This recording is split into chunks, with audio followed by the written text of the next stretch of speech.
revoir. Tac, voilà, je suis là. Hop, mal coiffé, normal. Standing Rock, extraordinaire expérience. Extraordinaire. Je ne sais pas par quoi commencer, je vais essayer de résumer. Ce que j'ai vu là-bas, c'est des gens absolument incroyablement courageux, extraordinaires, et c'était vraiment très émotionnel de voir ces gens, de discuter avec eux. Je m'attendais déjà, parce qu'avec les informations qu'on avait déjà, je savais déjà qu'en fait, il y avait un volet très, très spirituel dans ce qui se passait à Standing Rock.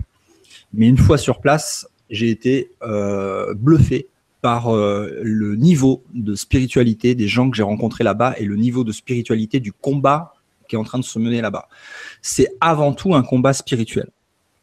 C'est le seul moyen de gagner un endroit comme ça, c'est le côté spirituel, parce que la force est là. Ouais.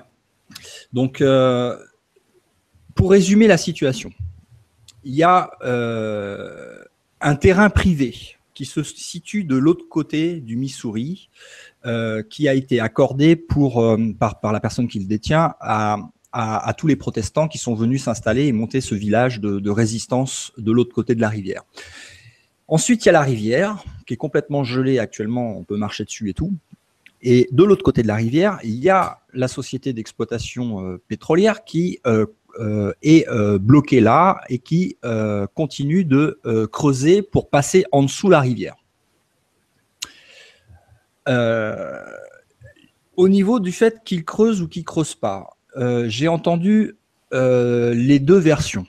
D'accord. J'ai entendu. Alors, on a eu une interview avec le chairman David Archambault, qui est la personne la plus médiatisée parce que c'est l'élu politique en fait de toute cette ville de Standing Rock.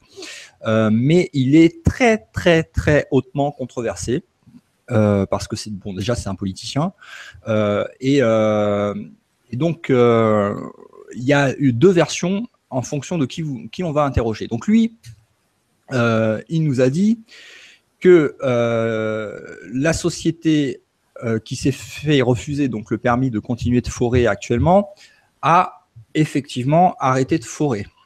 Ça, c'est sa version, d'accord ? Et il incite les gens qui sont actuellement sur le camp de Standing Rock à repartir chez eux, en disant, en mettant en fait en avant des raisons de sécurité par rapport aux températures qu'il fait actuellement là-bas, qui sont très très difficiles, et aussi il dit que c'est inutile parce qu'il y a la décision de justice qui a été faite et que peut-être il faudra revenir quand il y aura des nouveaux développements dans cette décision de justice, parce que ça c'est en cours, hein. Il y a des avocats du côté de la compagnie pétrolière qui essaient de faire invalider en fait la décision de justice, et il dit il nous a dit pourquoi les gens viennent à Standing Rock. Il dit, alors lui, il m'a sorti un truc qui est absolument, là je suis absolument pas d'accord avec lui, et ça m'a choqué qu'il dise ça, et ça a choqué beaucoup de personnes quand je leur ai dit qu'on a eu cette interview et qu'il nous a dit ça. Lui, il dit que les gens qui viennent à Standing Rock viennent pour des raisons économiques, d'argent. Que ce soit dans les deux camps, que ce soit la compagnie pétrolière qui veut faire son truc, ou que ce soit les gens qui résistent à la compagnie pétrolière, qui viennent pour des raisons d'argent. Alors là, j'ai dit non mais qu'est-ce qu'il raconte le gars, tu vois, y a personne qui gagne de l'argent à Standing Rock. Moi, tous les gens que j'ai vus sont que des bénévoles, même les médecins qui sont là-bas, parce qu'il y a des médecins extraordinaires. D'ailleurs, j'y suis allé, je me suis fait une petite infection au pouce là-bas. J'ai rencontré des médecins là-bas, donc c'est des vrais médecins, et les gens que j'ai rencontrés, donc ils me disent moi non, moi je suis venu, j'avais des vacances, donc je suis venu à Standing Rock. Je dis bah ouais, c'est parfait, c'est le meilleur endroit pour venir actuellement au monde, c'est the place to be, tu vois. Et les médecins me disaient ouais, j'ai rencontré des gens extraordinaires, etc. Mais bon, eux-mêmes sont extraordinaires puisqu'ils mettent gratuitement leur temps de travail, leur service, leur connaissance au service de la communauté qui est là-bas. Donc ça, c'est le discours de David Archambault. De l'autre côté, dans le camp, discours totalement inverse. Mais ce sont les gens qui sont sur le terrain, qui sont près du truc de forage, qui vont faire des raids la nuit pour aller voir ce que la société de forage font, qui ont des infos grâce à des drones aussi. Il y a même des sismographes qui permettent de savoir si la société continue de creuser, etc. Donc, pour moi, les infos que j'ai eues à l'intérieur du camp sont beaucoup plus valides, beaucoup plus de première main, on va dire, que les infos du mec qui est au chaud dans son bureau et qui est politicien et qui dit tout va bien, rentrez chez vous. Donc, dans le camp, il y a, alors c'est tout un village, hein, c'est toute une organisation. Il y a des organisations pour la distribution de la nourriture, pour vérifier que les gens ne meurent pas de froid la nuit, pour checker les gens dans leur tipi le soir, le matin. Pour la sécurité, il y a des gens de la sécurité qui organisent la sécurité autour. Il y a des dômes qui permettent de réunir, on va dire, 300 personnes qui sont utilisées tous les matins pour faire des réunions pour le camp, savoir quels sont les derniers développements, qu'est-ce qu'il faut organiser sur le camp, rechercher les volontaires, etc. Pour différentes tâches à faire dans le camp. Ils commencent à construire des structures en dur. Donc moi, je pense que Standing Rock va rester en fait de façon permanente. Ça va devenir un village, d'après ce que je vois et d'après ce que les gens disent là-bas. C'est en train de devenir une ville elle-même. Les conditions climatiques, ils étaient absolument atroces. On était à moins 40 degrés Fahrenheit, ce qui fait du moins 30 et quelques degrés, entre moins 25 et moins 40 degrés. Non, je pense à moins 40, les deux données Fahrenheit et Celsius sont le même. Ouais, c'est les mêmes. C'est les mêmes. À moins 40, ils se rejoignent. Ouais, ça c'est ce que j'avais vu sur Google en faisant la traduction Celsius-Fahrenheit. Donc, disons que les conditions normales, c'est moins 15, moins 20. Et quand la nuit, ça souffle et qu'il y a des vagues de froid, ça descend jusqu'à moins 40. Et la journée, c'est plutôt moins 10, moins 20, quand il y a du soleil. Alors, au départ, nous, on a été pour dormir directement dans le camp. Le premier soir, comme on est arrivé tard et qu'on n'avait pas de... Parce qu'il y a plusieurs camps, en fait. Hein. Il y a un camp principal, celui où j'ai posté le plus d'images, mais le premier soir, on est arrivé dans un camp secondaire où c'était pas du tout pareil. C'était plus les chefs indiens qui étaient là, réunis dans un truc où tu pouvais pas filmer, tu pouvais rien faire. Donc, et c'était un petit camp. Le truc, c'est que comme on est arrivé tard, on n'était pas organisé pour passer la première nuit. On a dormi dans la voiture, en alternant en fait un coup la voiture allumée pour mettre le chauffage à fond dans la voiture, et puis un coup éteint parce qu'il y a quand même des dangers quand tu dors dans la voiture avec le chauffage d'avoir des retours de monoxyde de carbone et puis de mourir asphyxié dans la voiture. Donc premier soir comme ça, deuxième jour, on rentre, donc on a les infos pour aller dans le camp principal, on va dire.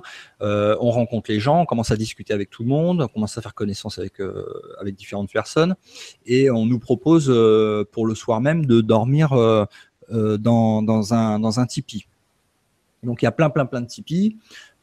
Et puis il y a aussi d'autres formes de structures qui sont on va dire plus moderne, avec plus d'équipements pour garder la température. Et où il y a plein de gens qui dorment à l'intérieur, parce que surtout quand il fait très froid, les gens quittent le tipi pour aller dans ces structures-là, mais c'est assez bondé hein, au niveau la nuit pour dormir.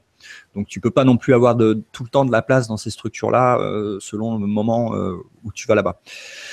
Donc le tipi, ça a un côté en fait fun. Tu sais, quand tu es européen comme moi, tu dis ouais, je vais passer. C'est pittoresque, hein? Ouais, je vais passer la nuit dans un tipi, c'est génial. J'ai jamais été dans un tipi, donc voilà, tu rentres dans le tipi, tu vois la forme du tipi, comment c'est fait, le feu à l'intérieur, parce qu'il y a un feu avec du bois. Et puis donc on est invité à dormir dans un tipi. Et puis donc là, on dit ok, machin, on fait nos trucs la journée, on rencontre les gens, et le soir, on se dirige vers le tipi. Et là, un froid. C'est ce soir-là qui est descendu en fait à moins 40. Un froid pas possible. Et vers... on a dû se coucher tôt, vers 7h du soir, et vers 9h du soir, réveillé par le froid. Même le bois, il n'arrivait pas, qui brûlait, il n'arrivait pas à chauffer. Le feu était très faible. C'est la première fois de ma vie que je vois en fait des bûches de bois où tu as un côté dans le bois qui est en train de brûler et l'autre extrémité du morceau de bois, donc un morceau de bois comme ça, hein, pas plus grand que ça. T'as ce côté-là qui est en flamme dans le brasier au milieu, et tu as l'autre côté, tu vois de la neige dessus, il est glacé. Incroyable. Là, clairement, on avait, pourtant, on s'était acheté des vêtements chauds. Ouais, on avait acheté des vêtements chauds, on avait acheté des duvets, mais on n'avait pas acheté des duvets polaires parce que ça coûte la peau du cul, des duvets polaires qui descendent jusqu'à moins 30, moins 40 degrés. C'est des trucs qui sont utilisés par exemple par l'armée, etc. C'est des duvets à plus de 200 $. Enfin, c'est des trucs spéciaux avec des couvertures, avec des intérieurs avec de l'aluminium, etc. réfractaire. Enfin, on n'avait pas ce genre de duvet là, on avait juste un duvet normal. Donc là, le moindre morceau de visage qui reste dehors du duvet, parce que tu peux pas non plus respirer si tu fermes tout, t'as une partie qui est assez, on va dire, non pas au chaud, mais on va dire qui est protégée, et t'as la partie qui est juste exposée à dehors, qui est en train de geler. T'as ton visage qui est en train de glacer, quoi. Donc va dormir dans ces conditions-là, c'était super difficile. Et donc à 9h, réveillé par le froid, quoi. Rajouter des bûches dans le truc, mais attention parce que tu peux pas rajouter ce que tu veux, tu rajoutes des bûches, ça refait de la fumée. Si tu mets trop de fumée, alors heureusement on avait un détecteur à l'intérieur des tipis, ils ont des détecteurs de dioxyde de carbone qui sonnent quand il y a trop de dioxyde de carbone dans la tente. Donc quand tu rajoutes du bois, le détecteur qui commence à sonner, donc il faut que tu sortes de la tente. Tu sors de la tente, il fait moins 40 dehors. Tu es obligé d'attendre pour que la fumée elle sorte. Enfin bon, le bordel. En plus de ça, tu as un autre problème, c'est que tu as le problème physique de toi et de ton corps, que tu dois rester au chaud et en vie. Mais tu as un autre problème, c'est l'équipement électronique, le matériel. Donc on avait ordinateur, caméra, il y en avait pour plus de 3-4 000 $ de matériel en tout, électronique. Et le problème, c'est que le matériel électronique ne supporte pas ces conditions-là. Donc, on a pris la décision de quitter le tipi pour se diriger à 20 minutes du camp vers un hôtel casino qui est tenu par la tribu Sioux là-bas, pour se réchauffer et surtout aussi pour garder le matériel électronique en vie, parce que si on avait peu de matériel, bon déjà ça coûte cher, mais en plus on est parti pour faire un reportage, si on a la caméra qui pète, les ordinateurs et tout, c'est pas bon du tout. On pouvait pas se permettre de rester la nuit là-bas, c'était vraiment trop dangereux à la fois pour nous et à la fois pour le matériel. Ceux qui sont là-bas depuis longtemps ont des techniques, ils ont des techniques et ils ont des matériels qui font qu'ils arrivent à tenir. Mais nous, premiers arrivants comme ça, première nuit dans un tipi, c'était terrible, c'était horrible. Donc on se barre, on va à l'hôtel. À l'hôtel, évidemment, vu les températures, l'hôtel était blindé. Puisqu'il y a plein de gens comme nous qui partent du camp la nuit quand il y a des conditions trop difficiles pour aller passer une nuit ou deux à l'hôtel et puis revenir après dormir dans les tipis ou autres quand ça va mieux. Donc l'hôtel était blindé. Donc on commence à dormir dans le parking de l'hôtel, dans la voiture, toujours avec le chauffage, etc. Et là, je vais à l'hôtel et je dis, bon, bah, je vais demander au cas où s'il y a une chambre. Mais sans vraiment, en pensant qu'il n'y en aurait pas, quoi.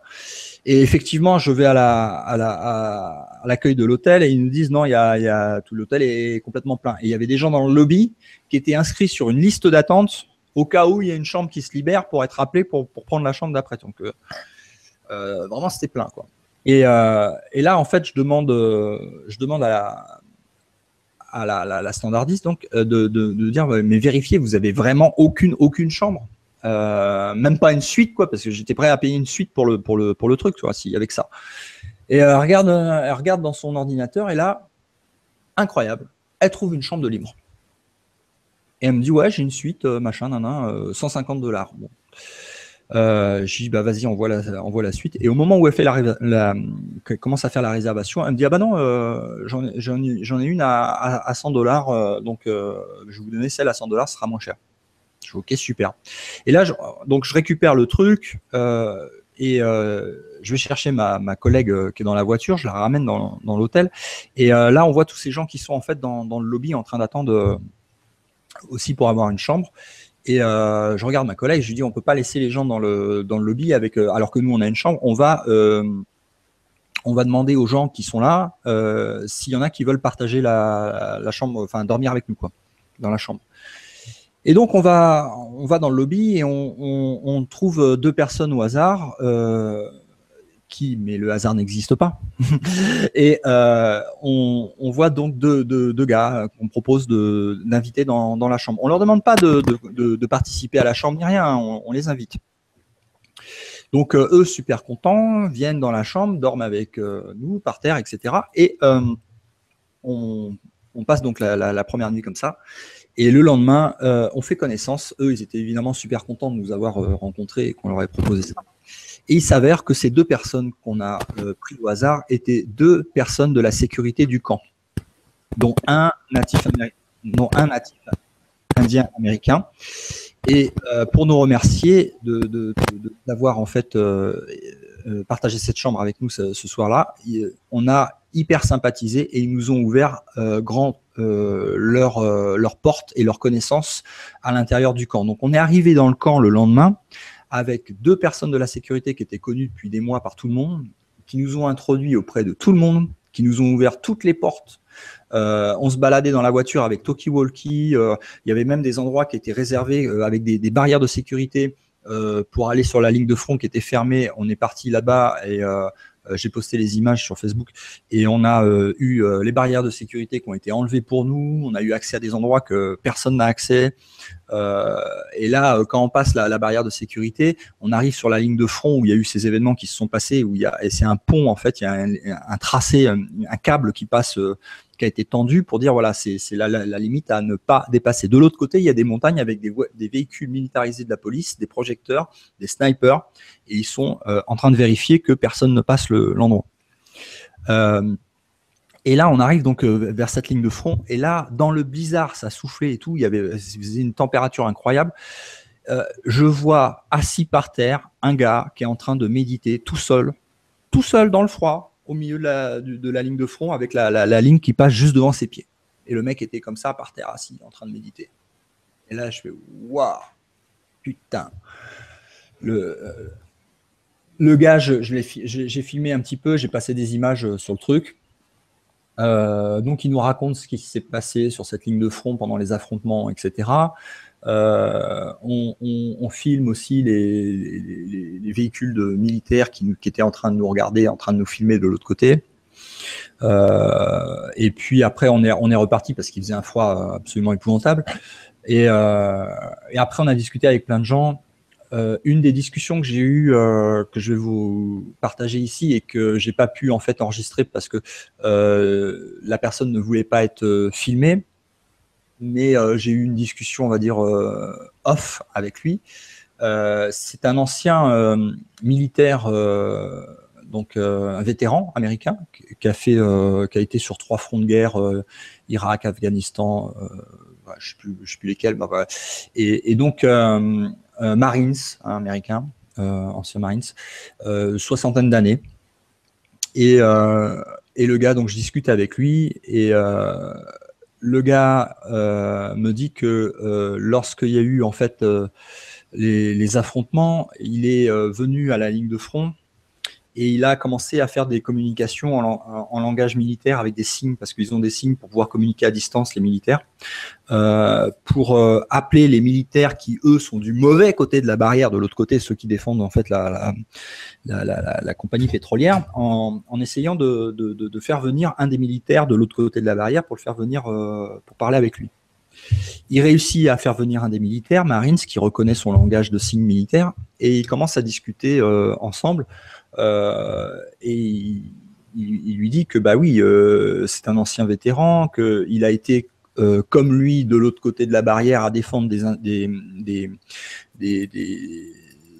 industries à travers les guerres dans les différents théâtres d'opération dans lesquels il a été, et que il a eu en fait une sorte d'illumination, de révélation, de montée en spiritualité après en fait avoir été du mauvais côté de la barrière.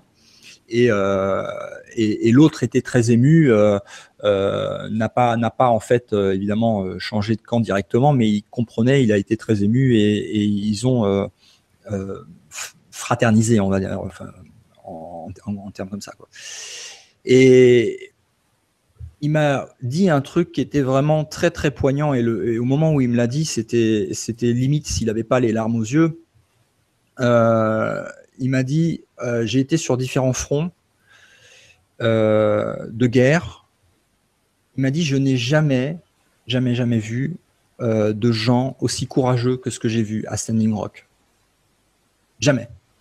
Il a dit j'ai vu des gens, des filles de 19 ans, des femmes de 60 ans, de tout âge, hommes, femmes, enfants, plus courageux que n'importe quel militaire Marines américain.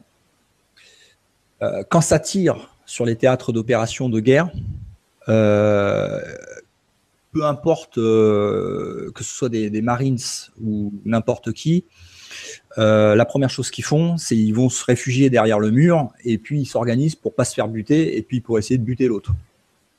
Là, non. Quand ça chauffe sur la ligne de front, les gens n'essayent pas de se protéger, ils restent debout, devant, prêts à donner leur vie, sans réagir. Il a dit ça, c'est un courage que je n'ai jamais vu dans aucune zone de bataille. Et il y a des nanas de 19 ans qui peuvent donner des leçons à n'importe quel marine surentraîné, quoi. Donc c'était vraiment, vraiment très, très émouvant. Et il a, que ce soit cette personne-là avec qui j'ai discuté ou d'autres, tous ont une très, très haute spiritualité. C'est-à-dire que quand ils sont sur la ligne de front ou même quand il n'y a pas de ligne de front de combat actuelle, mais qu'ils sont dans le camp, tous les jours, ils prient pour les gens qui sont de l'autre côté de la barrière pour qu'ils aient une sorte de awakening, comment tu dis, un éveil. Voilà, une sorte d'éveil. Ils prient pour eux, ils les invitent à rejoindre dans leur cœur les gens qui sont du côté de la résistance dans le camp. Ils font des méditations. Sont des gens qui sont très, très, très hautement spirituels. Même dans les réunions sous le dôme où il y a 300 personnes tous les matins et qu'il y a les chefs indiens qui viennent et qui font les discours et qui organisent le camp, etc., tu vois des gens qui sont en train de méditer partout. Tu as de la sauge qui passe partout. Dès que quelqu'un rentre dans le dôme, il est saugé des pieds à la tête. Dès qu'il y a un nouvel arrivant qui rentre dans le dôme, même si la discussion a commencé, tu as quelqu'un qui va aller chercher de la sauge et qui va le sauger des pieds à la tête. Tu as des gens qui prient. Personne ne parle quand c'est pas leur tour. Il y a 300 personnes, mais il y a un silence. Tout le monde s'écoute, tout le monde soutient la parole. Les gens lèvent la main. Ça se fait dans le respect. Ça tourne, c'est fluide. T'as l'impression d'être sur une autre planète. Tellement le comportement humain, il est au-dessus de la moyenne, quoi. Les gens travaillent dans le camp, ils coupent du bois, ils construisent des tipis, ils s'aident les uns les autres. C'est super bien organisé. Tu as des infirmeries, tu as des herboristeries. Tu as des gens qui viennent avec des herbes qui te font des boosters d'énergie pour l'immunité. Tu as des centres où tu peux te faire masser, avoir des soins de Reiki. C'est absolument incroyable. T'as une entraide, tout le monde est sympa, quoi. Et puis fort, quoi. C'est des gens super puissants, quoi. Tu sens cette énergie sur le camp, c'est hyper puissant, quoi. C'est vraiment, je conseille à tout le monde, mais alors de y aller, mais alors à une condition, c'est d'être prêt pour y aller, parce qu'il faut pas non plus y aller en tant que touriste, parce que tu vas, si t'es pas prêt à y aller physiquement, moralement, etc., tu vas devenir en fait un boulet, et tu vas pas être laissé seul parce que tu as des gens qui vont s'occuper de toi, parce que les gens s'occupent des plus faibles. Mais tu vas leur prendre du temps, tu vas leur prendre de l'énergie, tu vas leur prendre du matériel, tu vas leur prendre de la nourriture, etc., etc. Donc, si tu vas juste pour être là-bas comme ça, c'est pas la peine. C'est vrai, il faut mieux rester chez soi. Mais si tu veux participer à quelque chose d'extraordinaire dans ta vie, je conseille à tout le monde d'aller faire un tour. C'est un truc incroyable qui se passe là-bas, quoi. Incroyable. Tu rencontres des gens extraordinaires, tu vis des trucs extraordinaires. Mais faut être autosuffisant. Il faut arriver avec ces trucs. Il faut essayer d'amener le maximum pour que une fois que tu repartes, t'en as amené plus que ce que tu as pris à la communauté.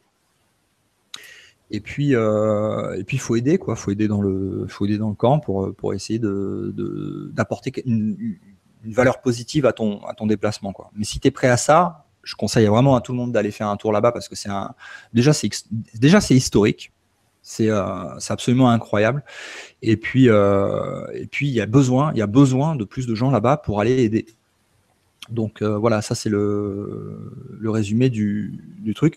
Alors après, j'ai vu dans les journées qu'on suivi, j'ai vu les conseils avec ce qu'ils appellent les elders, donc les anciens qui parlent des tribus là-bas. Alors toutes les tribus sont en train de se réunir là-bas. Tu vois des gens de différentes tribus. J'ai même vu des gens de chez toi, Estelle, avec des blousons canadiens, avec le drapeau canadien. Ah, c'est sûr, j'ai su qu'il y en avait plusieurs qui étaient partis là-bas. Tant au Québec que dans toutes les autres provinces, surtout de l'Ouest. Ouais. Donc tous les Indiens sont en train de se réunir de toutes les tribus, etc. là-bas. Quand les Indiens y parlent, attention, quoi. Tu as les poils qui frissonnent, t'as aucun énervement. Mais par contre, tu as une détermination dans leur regard, dans leur attitude, dans leurs mots, qui est d'une puissance. Tu te dis, si tu veux, avant d'y aller, je savais pas quelle serait en fait l'issue en fait de ce qui est en train de se passer. Pour avoir été là-bas et pour en être revenu et pour avoir vu ce que j'ai vu, je n'ai aucun doute sur l'issue de ce qui va se passer. Le truc ne passera jamais. Peu importe les milliards qu'ils ont en face, les gens qu'ils ont en face d'eux sont trop déterminés à rester et à ce que ça ne se fasse pas, quitte à y laisser leur vie. Ils sont déterminés à mort. Donc, c'était vraiment poignant. Les gens y discutaient, tu avais blanc, indien mélangé lors des discours qui étaient poignants. Tout le monde levait le poing comme ça. C'était... T'avais les you-you, là, je sais pas comment ça s'appelle, tu sais, quand ils font avec la langue, là, qui crient après chaque intervention d'un chef indien. T'as des chants indiens, des cris indiens, des gens avec le poing levé. Tu sens une puissance qui se dégage des réunions qui sont là-bas et des gens qui sont là, mais c'est absolument, ça te prend le cœur, ça te prend partout, quoi. C'est absolument incroyable, quoi. Par là, ce que tu racontes t'explique comment il se fait qu'après 500 ans d'efforts de ceux qui se prennent pour les autorités en Amérique, ils n'ont jamais réussi à tuer ce peuple-là. Même en les retranchant dans des réserves. Ils n'ont jamais réussi à les annihiler. Ouais. Et là, tu vois pourquoi. Alors, il y a aussi... on a eu... alors, ce qui est incroyable aussi, c'est que tout ce qu'on a voulu faire pour le reportage, on a absolument tout obtenu.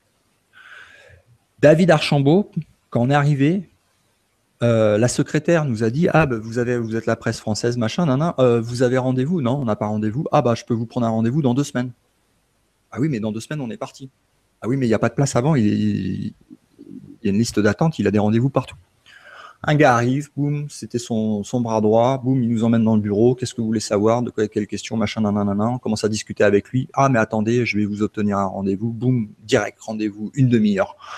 Là, dans la foulée, c'est-à-dire que le temps d'attente des 2 semaines, il était passé. Après, on a eu cette rencontre avec les gens de la sécurité, on a eu plus que ce qu'on voulait, plus que ce qu'on attendait. Les elders, les anciens... les gens de la sécurité sont allés voir les elders pour nous, on discutait avec eux, et là on a un ancien qui est arrivé dans la voiture, pouf, on a eu l'interview, etc. Enfin, on a eu tout, absolument tout ce qu'on voulait, on l'a eu. un palmarès Ça, c'est la magie du cœur. de manifestation. C'était un palmarès de manifestation. La chambre avec l'hôtel blindé, impossible à avoir, pouf, on l'a eu comme ça. Tout s'est passé toujours comme ça. On a eu absolument tout. Même des choses avec d'autres personnes que j'ai rencontrées dans l'hôtel, des gens extraordinaires. Partout, c'était que des gens extraordinaires, quoi. Mais Laurent, parce que tu as du cœur. Exactement, Philippe. Il est parti là-bas avec son cœur. Et tu es parti avec ta spiritualité déjà accomplie. Elle est là en toi. Et donc, quand tu es toi-même spirituel et tu rencontres des entités, des regroupements spirituels de cette nature, mais il y a une fusion, il y a tout. Ils te reconnaissent. Voilà, il y a une synchronicité, il y a des choses qui s'établissent au-delà même de nos espérances. Et il y a un moment où on était autour du feu sacré. Ils ont ce qu'ils appellent à l'intérieur du campement, ce qu'ils appellent un feu sacré, de Sacred Fire. C'est là où il y a les elders, les anciens qui font les discours. Il y a des chants indiens. Et il y a ce feu dans lequel ils font des offrandes continuellement. Les gens s'agenouillent devant le feu pour prier le feu, etc.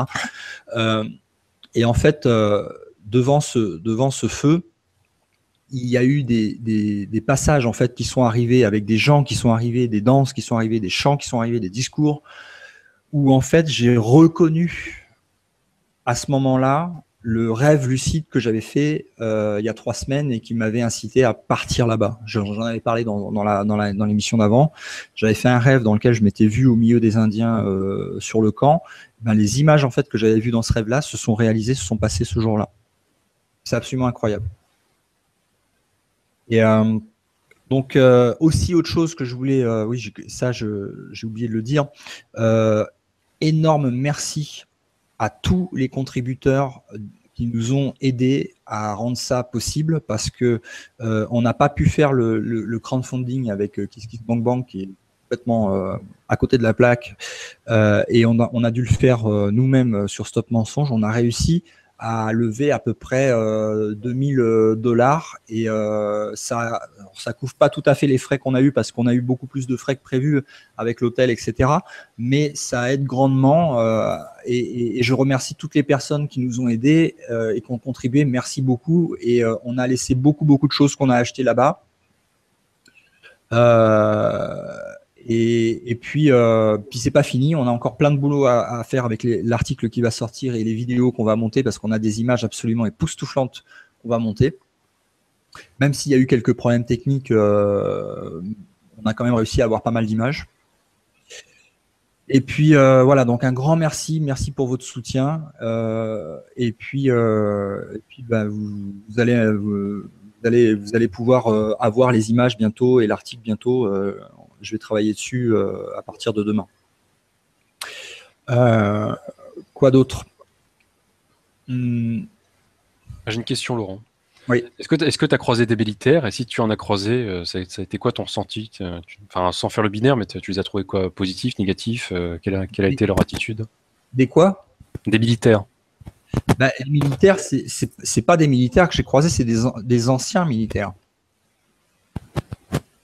Donc, c'est des gens qui étaient très positifs puisqu'ils étaient sur le camp à aider.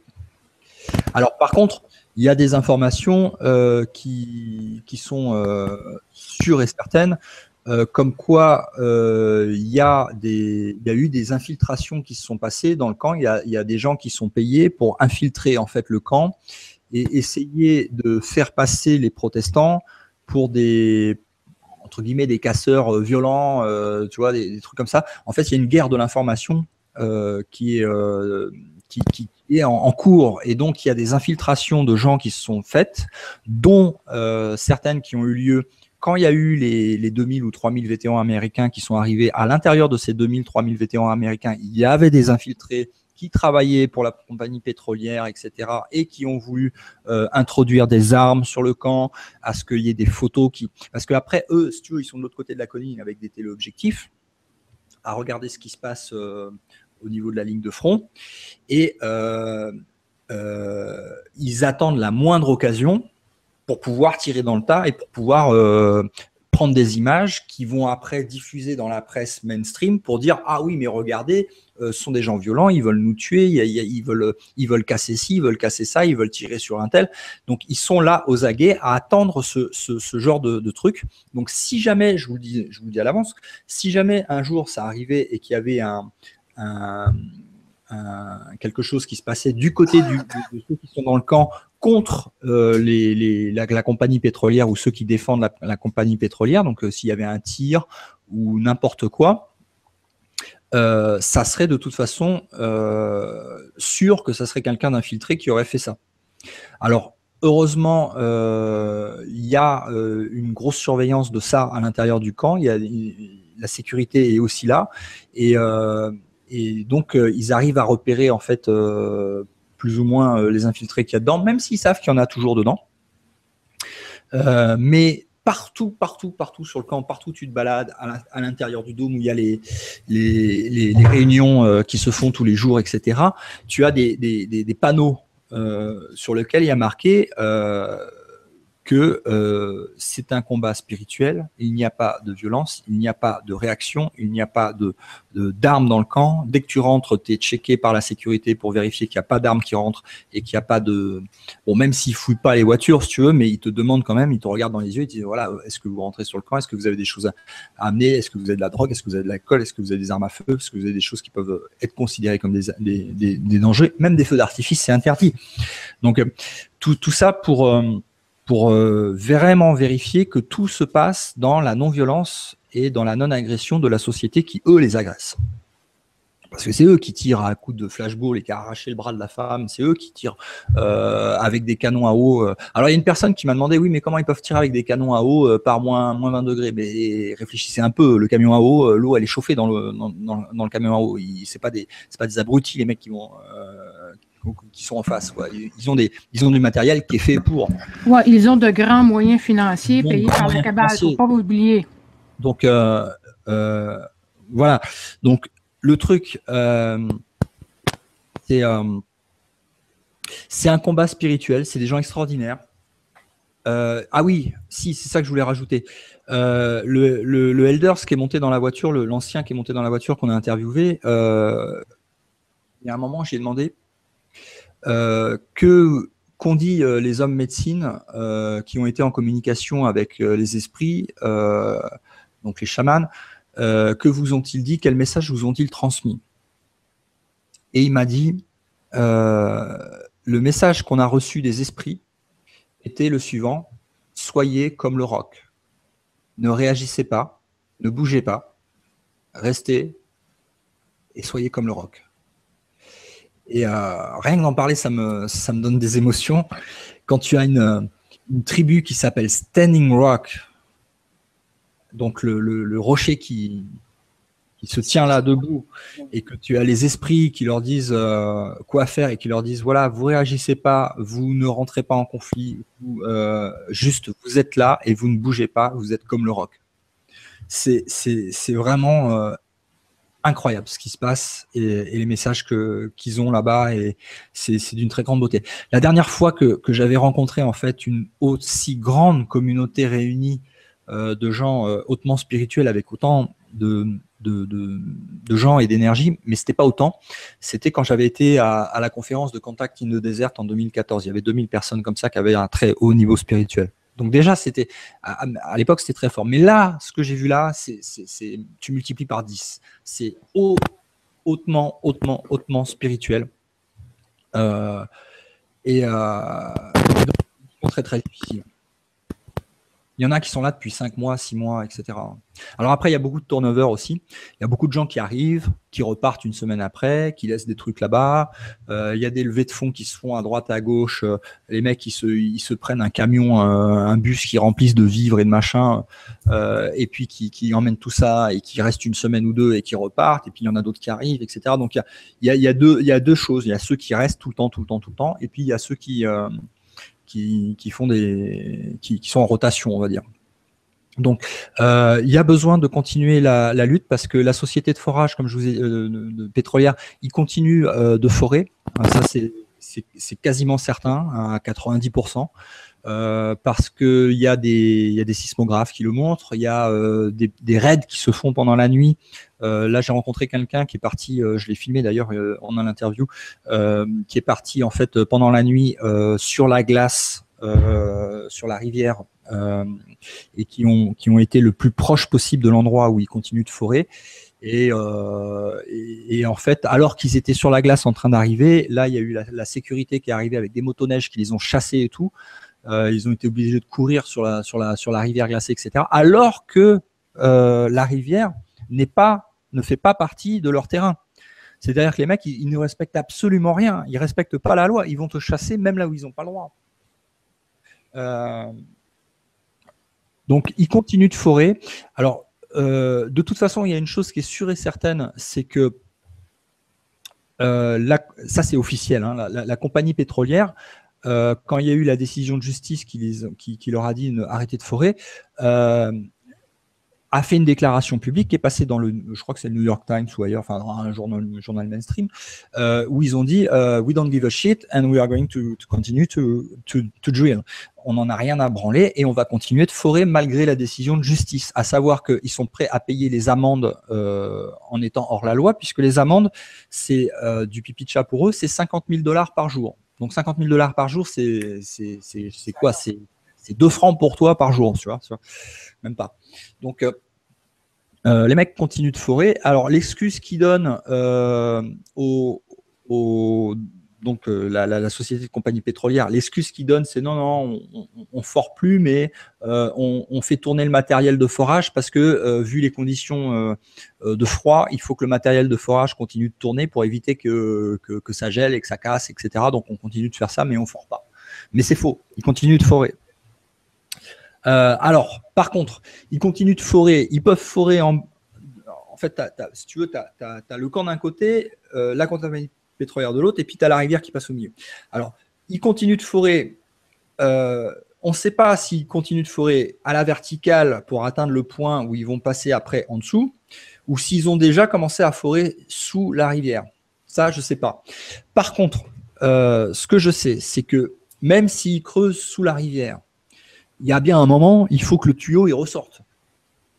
Or, de l'autre côté, c'est le camp. Donc le tuyau, peu importe s'il est fort ou pas, le tuyau ne va pas ressortir. Il ne peut pas ressortir. Donc il y a un moment, même s'il est fort, ils vont être obligés d'arrêter, puisque de toute façon, ça ne sert à rien, ils ne peuvent pas ressortir le tuyau. De l'autre côté, c'est la résistance.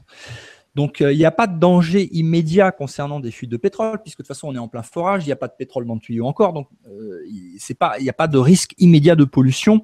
Mais par contre, le truc, c'est qu'il faut absolument que les gens qui sont là-bas restent et qu'ils soient soutenus par tout le monde entier, parce que il faut qu'il reste absolument H24 là-dessus et que le village s'installe de façon permanente et définitive pour que jamais le tuyau ne puisse ressortir, quelles que soient les décisions de justice ou autres. Un peu comme Bachar el-Assad avec la Syrie. C'est-à-dire qu'au départ, le Moyen-Orient, c'est des histoires d'oléoducs pour du pétrole et du gaz, et que ça a tenu. Hein, ils ont réussi, même avec ISIS et les armées proxy, de résister. Et là, c'est un peu pareil, c'est le même combat. C'est-à-dire que par rapport au pétrole, par rapport à des intérêts vitaux américains ou de plusieurs pays, mais au travers de compagnies privées, c'est le combat du pétrole contre la sagesse humaine. Et c'est un combat il y a un déterminisme, et tu l'as très bien dépeint, tu l'as bien expliqué, et on te remercie de ce témoignage à chaud que tu as vécu directement là-bas et sur place, et comme tu dis, dans les conditions les plus idéales, puisque tu as été où on t'a ouvert tout quasiment, tu as survolé l'ensemble de ce qui se faisait là-bas. Et donc, c'est le combat au-delà même de la particularité de cette région américaine ou nord-américaine ou natifs américains, les vrais natifs. C'est un combat qui est beaucoup plus énorme, beaucoup plus large, beaucoup plus spirituel, qui est arrêtons les conneries avec le pétrole, arrêtons de saigner la planète, arrêtons de la polluer, et on veut mettre la dignité et la spiritualité humaine en barrage à ce vieux monde finissant qui doit lui-même changer. Ouais. Ce qui se passe à Standing Rock dépasse largement, et ça, il faut vraiment que le maximum de personnes qui regardent cette émission partagent cette chose-là. C'est que ce qui se passe à Standing Rock dépasse largement le côté local, interne, indien de cette tribu et de cette résistance qui se fait là-bas. Les compagnies pétrolières sont en train de bousiller toute la planète. Ils bousillent les océans, ils bousillent l'Amazonie. Là, j'ai encore vu des trucs absolument horribles sur ce qu'ils sont en train de faire en Amazonie. Ils ont déjà bousillé plein de régions aux États-Unis. Des gens meurent de cancer. Ils n'ont rien à branler. Ils massacrent les gens en laissant passer leurs tuyaux, qui de toute façon finira par fuiter un jour ou l'autre. Parce que dans des conditions comme ça, si tu veux, il y a absolument. Moi, j'ai rencontré quelqu'un qui travaillait dans une compagnie pétrolière et qui posait les tuyaux avant et qui maintenant est passé de l'autre côté. Il a dit il n'y a absolument rien qui résiste au froid. Quand il fait moins 40, tu peux mettre le tuyau que tu veux. Il y a un moment, ça pète. Ça pète. Donc, il y a des fuites qui se font. Ils n'en ont rien à branler. Ce qu'ils voient, c'est combien il y a qui sort de l'autre côté et combien ça rentre dans les caisses.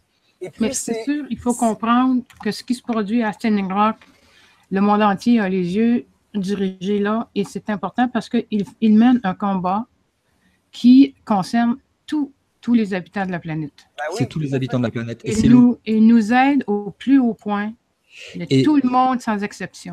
Et c'est un corps malade. Et on assiste à quoi? Aux artères, aux veines, qui sont les oléoducs qui transportent cet or noir d'un corps malade et qui est agonisant.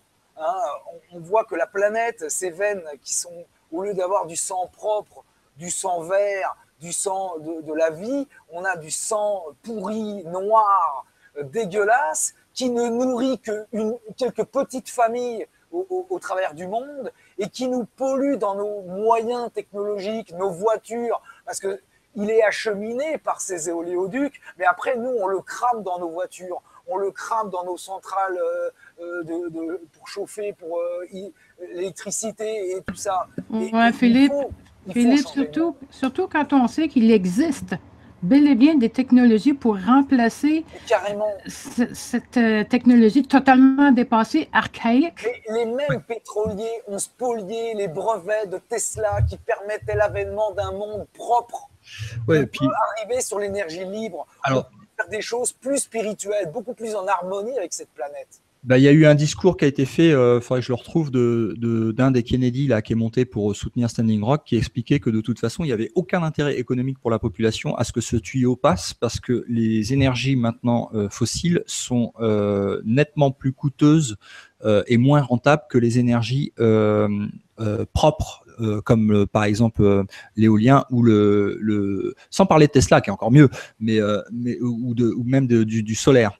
Donc il est plus intéressant de mettre du solaire que du pétrole. Au niveau de l'énergie, ça coûte moins cher avec un rendement meilleur. Donc il n'y a aucun intérêt à faire passer du pétrole si ce n'est que de nourrir des multimilliardaires qui vont utiliser cet investissement pour se mettre plein les poches. Mais c'est pas pour la population. Donc tous les discours qui sont faits pour dire oui, mais vous consommez du pétrole, donc il faut bien, vous pouvez pas d'un côté critiquer le fait qu'on mette du pétrole alors que vous en consommez, c'est n'importe quoi, c'est de la manipulation, c'est une manipulation totale, c'est totalement faux. On n'est pas responsable, ils nous obligent à consommer du pétrole alors qu'il y a des solutions alternatives qui feraient qu'on n'aurait pas besoin de consommer du pétrole, et parce qu'ils nous obligent à consommer du pétrole, après ils nous disent ah oui mais vous en avez besoin, vous pouvez pas cracher sur le oléoduc, allez vous faire foutre, on n'est pas con, d'accord. Ça c'est une chose. Et puis autre chose aussi que je voulais rajouter sur Standing Rock, oui. Partout dans le monde, quand il y a eu des conflits comme ça, les gens perdent face aux compagnies pétrolières. Les villages sont détruits, les familles sont empoisonnées, les gens meurent de cancer. Mais il n'y a pas d'exemple où il y a eu une victoire en fait du cœur humain face à une machine multinationale milliardaire. C'est-à-dire qu'ils gagnent jusqu'à Standing Rock. Les compagnies pétrolières dans le monde entier ont toujours gagné. Tu as un terrain privé, la compagnie elle veut passer dans ton terrain privé. bah, tu t'aperçois que ton terrain, il n'est pas privé, il est réquisitionné, point barre, tu es foutu à la rue, ton tuyau, il passe devant chez toi, tu fermes ta gueule et sinon tu es en prison. Ça a toujours été comme ça dans le monde entier. Standing Rock, c'est la première fois que là, ils ont dit stop et que là, je crois sincèrement que ça passera pas. Parce que quand tu vois les gens là-bas, la détermination, l'ampleur du camp, le nombre de personnes, il y a 2000 personnes actuellement dans le froid qui sont là. Alors, je ne te dis pas combien il va y en avoir en mars ou avril, quand il va y avoir des conditions plus chaudes, ça va être des dizaines de milliers de personnes. Ça va être une ville, Standing Oui, Rock. puis ils vont faire la fête en plus. Ouais. Ah bah oui, oui.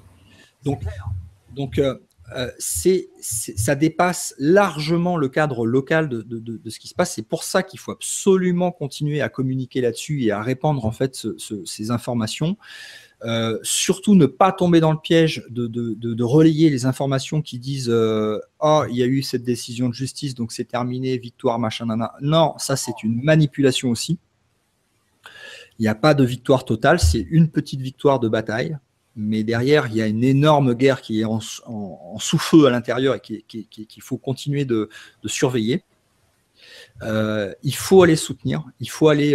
Alors, j'ai toujours gardé des contacts là-bas pour essayer de trouver les bons endroits pour aller faire des donations. S'il y a des gens qui veulent envoyer du matériel ou faire des donations PayPal, etc. Parce que au départ, j'avais posté en fait des liens qui sont des liens du truc où il y avait je me rappelle plus le nom, mais c'est le truc politique en fait du village en fait de Standing Rock où il y a un bouton de donation PayPal, etc. Et alors eux, effectivement, il m'a confirmé, ils reçoivent des millions du monde entier. Sauf que cet argent-là, il est utilisé dans des batailles juridiques et non pas pour le camp. Donc il y a d'autres personnes qui s'occupent de récupérer des sommes d'argent ou des équipements qui, eux, sont utilisés vraiment pour le camp. Donc là, maintenant qu'on est en relation avec des gens à l'intérieur du camp qu'on a gardé en contact, on va être en mesure de pouvoir trouver... Alors, je vais essayer de ne pas en mettre un, parce que je ne veux pas non plus mettre tous les œufs dans le même panier, parce qu'on ne sait jamais ce qui se passe des fois avec l'argent, mais on va essayer de trouver 3-4 différents comptes de gens fiables sur lesquels vous pouvez y aller et envoyer des donations et de ce que vous voulez. Mais il ne faut pas continuer de donner des donations à la partie politique du village qu'on trouve, le premier lien qu'on trouve pour faire des donations pour Standing Rock. Donc ce site-là, c'est pas que c'est inutile, c'est pas que c'est mal géré, mais disons que c'est pas directement utilisé dans le camp. Voilà. Ça alimente plus des avocats. Et puis ils ont reçu suffisamment d'argent. Je pense que c'est bon. Maintenant, faut aller directement. Faut éviter les intermédiaires. Faut aller directement là où ils ont besoin. Quoi d'autre? Oui, donc c'est un combat à la fois spirituel. C'est un combat aussi médiatique. Il faut absolument relayer tout ce qui va dans le sens de il faut continuer la lutte, c'est pas fini, il faut soutenir Standing Rock, ce qui se passe là-bas, ça dépasse le cadre local, etc., etc., etc. Donc, continuez dans vos pages Facebook et vos différents réseaux sociaux à continuer d'alimenter ce qui se passe là-bas, parce que d'un point de vue énergétique, spirituel, ça aide, même si vous n'allez pas sur le camp aider, ça aide les gens qui sont sur le camp.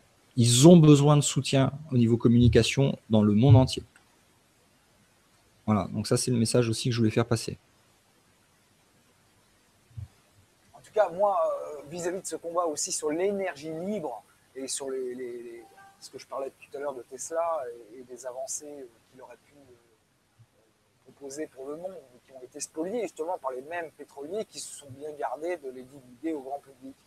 Eh bien, de savoir que dans l'ufologie, pourquoi la divulgation est très, très importante, c'est que c'est l'avènement d'un autre monde, une autre technologie qui va arrêter ce genre de choses. L'hégémonie des pétroliers, que ça soit américain ou ailleurs, hein, puisque c'est un combat qui est pour Gaïa, il se gagnera par l'avènement de technologies qui sont utilisées pour... Il faut bien comprendre qu'une soucoupe volante en rétro-ingénierie qui utilisent de l'énergie libre, donc de l'extraction du point zéro, donc du vide spatial. Là où il n'y a plus de matière, on prend de l'énergie. L'appareil, le moteur en lui-même qui permet de soulever des tonnes d'acier, sans un bruit, sans rien, il est tout petit. C'est même pas la taille de... Ça fait même pas 1 mètre de diamètre sur 1,50 m de haut. Et ça soulève des milliers de tonnes de poids. Je veux dire par là, et pour faire une déflexion spatio-temporelle, c'est des gigawatts d'électricité.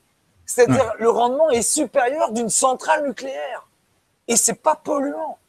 Il faut bien se comprendre que l'avènement de ces technologies qui sont gardées sous le boisseau de ceux qui sont les gardiens du silence depuis les années 40, avec les premiers crashs d'UFO et les coopérations. On peut remonter sur des milliers d'années. Hein, et on peut revenir bien sûr bien loin, des milliers et des milliers et des milliers d'années en arrière. Nous avons la capacité d'utiliser tout de suite ces technologies. Elles sont très simples à mettre en œuvre parce qu'elles ne sont pas très technologiques en fait. Elles sont simples. Elles sont restrictrices de l'environnement et c'est ce que fait la Terre. Toutes les planètes qui génèrent leur propre magnétosphère utilisent cette technique. Il y a un point de convection. À partir du moment où il y a une bubble qui est alimentée, la bubble récupère, c'est ce qu'on appelle un collecteur. Elle collecte du point vide, du point zéro. On va rester sur, je suis d'accord avec toi, mais on va se concentrer sur les infos de Standing Rock et je vais commencer avec les questions qui sont posées sur l'article du post d'aujourd'hui de la page Facebook. Donc, je vais regarder les commentaires et je vais commencer les questions. Alors, toc, toc, toc. Ah oui, aussi une information par rapport à Standing Rock, c'est que une bonne nouvelle aussi, c'est que Trump a vendu ses parts de sa société pétrolière. Donc il y a apparemment à confirmer, mais il n'y aurait plus de conflit d'intérêt avec Trump sur la question de cet oléoduc. Donc ça, c'est plutôt une bonne nouvelle. Très, très intelligent de sa part. Ouais. Alors,